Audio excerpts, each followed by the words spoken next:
আপনারা দেখতে পাচ্ছেন চোটরা মাদ্রাসা মোড় মতিনের দোকানে পিলার ভেঙে গেছে। রাত্রি 9:30টার দিকে ঝড়টি শুরু হয়েছে।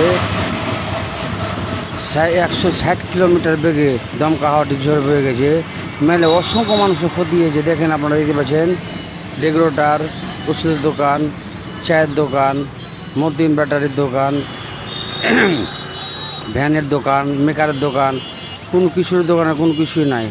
সব চাল ভেঙে শেষে গেছে। তাদের যে চালটি উড়িয়ে নেওয়া হয়েছে, তাদের কোনো কিছু নাই।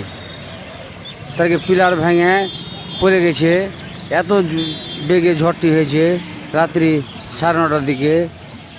আপনারা দেখতে পাচ্ছেন মতিন ব্যাটারির দোকান, মতিন ব্যাটারি বহুত ক্ষতি হয়েছে। দেখেন কোনো চালের কোনো অবস্থা নাই। টিন পিন সবকে উড়িয়া টাড়িয়ে সব কিছু চলে গেছে। দেখেন কোনো কিছু তাদের